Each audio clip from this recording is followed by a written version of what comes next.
louder yan. Isang Magandang umaga po sa inyong lahat. Maraming salamat folks sa pagkikita sa amin dito sa gathering na ito. Galing pa ako ng Isabela, nagbiyahe ako ng 12 hours to come here. Yeah, ang haba, nakakapagod. Pero syempre, hindi natin iiwan yung ating mga kakampi dito sa 18 Marines. Dahil love ko sila eh. Kasi kapareho ko yung mga yan, kinakasuhan kami. At naglalahad kami ng katotohanan. At nandito po ako ngayon sa harap ninyo para i-manifest ang aking support para sa kanila at sabihin ko sa harap ninyo na naniniwala ako sa kanilang sinasabi. Ako po si Attorney Harold Respucio. Isa po akong Vice Mayor sa probinsya ng Isabela sa bayan ng Reyna Mercedes. Isa po akong Ilocano at isa po akong elective official. Pero higit sa lahat, isa po akong Pilipino. Hindi po totoo yung sinasabi nila na lahat na sa ating gobyerno ay tumatahimik na lamang at hindi lumalaban. Totoo po. Ang impluwensya po ng administrasyon na ito ay pervasive at halos lahat ng tao sa ating gobyerno ay kinurak nila. Pati sa aming bayan, kinurak nila. Sila po ay napakalaking scam. Bago po ako pumasok sa gobyerno, first time ko po maging public servant, maging public official this time. Ngayong 2025, before that, nasa private practice ako at nasa private industries lang ako. Pero pagpasok ko dito sa gobyerno, nakita ko po ang laking scam. Bilang abogado, nakita ko yung mga pinakamalaking scam. Pero ang pinakamalaking scam sa buong Pilipinas ay ang ating gobyerno. At lahat sila ay sama-sama. At iisa ang ulo. At ang biktima ay ang buong taong bayan. Tayo ang nagbabayad ng buwis. Binibigay natin ang lahat ng pera sa kanila para lamang sila ay maghati-hati at magpakasarap. At ma-ensure nila na habang buhay na sila ay nasa kapangyarihan. Yan po ay totoo. Inuuna nila yan sa panahon ng eleksyon. Nag-participate po ako sa eleksyon. At yung expertise ko sa pag-audit ng information technology at pag-aabogado, in-apply ko doon, nakita ko. Doon unang binibili ang ating kalayaan. At ngayon, pinapatotohanan ng mga 18 Marines. Si Saldico, tinutusan sila na magbayad kay Chairman George Garcia ng 4 na maleta ng milyong-milyong salapi. Kung imumultiply mo lahat yun, daan-daang milyon po yun para kay Chairman George Garcia. Magkano po yun? Ano po ang kapalit nun? Hindi ba para bilhin yung outcome ng ating eleksyon? Ang eleksyon na lamang ang tanging mekanismo para ang bawat mamamayang Pilipino ay ma-exercise nila yung kanilang direct power sa bansang Pilipinas. Kapag tinanggal pa natin ang democratic process na ito na mag-elect directly ng mga taong mamumuno sa atin, masasabi pa ba natin na totoo tayong malaya?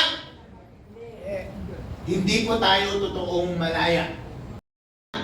Na mag-participate at i-take up natin yung responsibility na pamunuan ng tama ang ating bansa. Kaya tama yung ginawa ni Sarah nung mag-announce siya as president. Kasi siya na lang ang boses na kumokontra sa malaking pagnanakaw dito sa ating gobyerno ngayon. At parang magkakaroon ng rally sa March 11, nandun kaya siya? Kasi sa lahat ng pagkakataon, sumasama po ako. Basta lumalaban tayo sa katiwalaan, basta may pagkakataon na may siwalat natin ng katotohanan at marami natin ng taong bayan para lumaban sa pang-aapi ng gobyerno at sa kanilang pang-aabuso at paglaban para sa ating ultimate na kalayaan, ako ay magpa-participate. Kaya next week, para may pinaplanong rally, baka nandun ulit ako.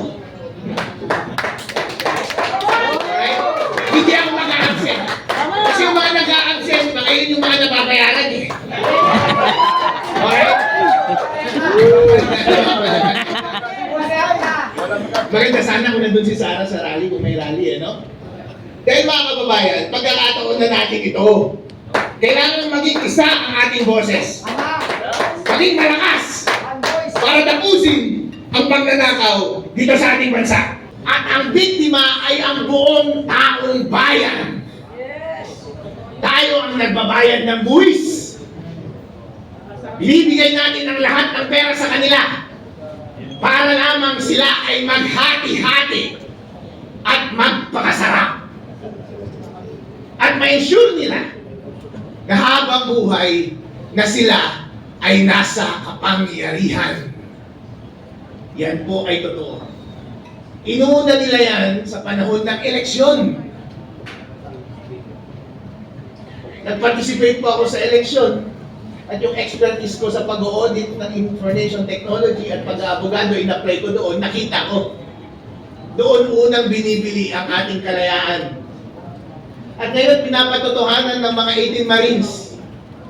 Si Saldico, inutusan sila na magbayad kay Chairman George Garcia ng 4 na maleta ng milyong-milyong salapi. Kung i-multiply mo lahat yun, daan-daang milyon po yun para kay Chairman George Garcia. Napapadalas tuloy, napapansin nila, bakit parang dito ka sa opposition na sasama parati? Eh sila lang yung may activity nalaman sa gobyerno. Yung mga ibang partido, wala nang activity nalaman sa gobyerno. Dahil bayad silang lahat!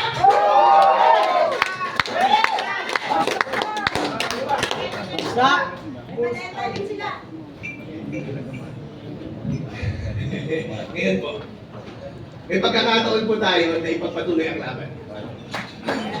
Kapag tayo po ay tahimik, deserve natin na mag-govern tayo ng kasamaan, hindi ba?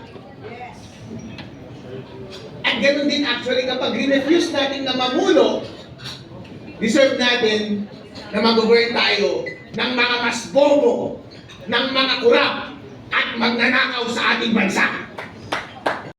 Kapag against na sa inyo yung narrative, noong bumaliktad na sa inyo yung narrative, biglang ayaw nyo na silang paniwalaan. Pero nung ibinubuhos ninyo yung scapegoat kay Zaldico, grabe! Binibigyan nyo ng credibility na puro Marines yung bodyguard niya. Pero ngayon nagsalita na sila, automatic ayaw nyo na silang paniwalaan. Kasi kayo yung tinuturo na tumanggap. Mga hipokrito talaga itong mga tao na ito. Grabe yung pagka-hipokrito. Ayos. Ngayon ako ay lumalabas dito dahil obligasyon po natin na kahit ano ang kulay natin. Kaya sa totoo lang po, wala namang sumusuporta sa akin. Although nakikita nyo ngayon, naka-align ko yung mga Sarah Duterte. Kasi kami lang naman ang lumalaban. Kasi yung mga kaliwa, mga pink, mga dilawan, tumanggapin pala ng pera, mga walang iya! Kaya pala tahimik ng mga to eh. Noong unang naglalabas ako ng mga issue sa Comelec, kayo pa ang mga kasama ko eh. Lahat ng mga aktibidad po, nag-iimbita sa akin. Kaya nandito rin ako, naiimbitahan ako. Sumasama po ako. Dahil wala akong pinagkakautangan. Wala akong utang na loob. Wala akong alignment. Ang alignment ko lang katotohanan at tama. Kaya nag-a-attend ako parati. Para matigil ang kasamaan at pagnanakaw sa ating bansa. Aking suporta sa Marines at sa lahat ng kapwa kong kinakasuhan kasama na si Mike Defensor. Kawawa naman itong mga ito. Nagbibigay support lang. At saka si General Potis na yung na rin. Wala kayo magkakaso mga idol. Alright. Pero wag po tayo bumitaw. Sama-sama po tayo na lumaban laban sa kasamaan sa ating bansa. At makakamit din natin ang kalayaan. Huwag lang tayong bumitaw. Maraming salamat. At huwag ang manggap ng paleta. Please! Mabuhay na! Future Vice President Harold Respicio! Isa sa hinahangaan natin, batang politiko pero hindi natin nakikita yung pagiging traditional sa kanya. Although lahat ng kamag-anak niya sa Isabela, politiko. At si Atty. Harold, makikita mo yan sa lahat ng mga lumalaban, sumasama siya, tahimik sa isang lugar lang siya, nag-oobserba. Pero pag nagsalita na yan, talagang may laman. So mabuhay ka, Atty. Harold Respicio. At para sa kaalaman ng lahat, siya po yung highly recommended ng ating mga general, lalo na ni General Romy Buquis, na mag-handle ng ating UBI Luzon. Siya po yung chairman ng UBI, United People's Initiative sa Luzon. So yung Luzon natin, Region 1, 2, 3, 4, 5, lahat ng gustong mapasbilang doon sa ating laban ng bayan, kontakin nyo lang po si Atty. Harold Respicio. Maraming salamat, Atty. Harold, sa iyong pagiging makabayan.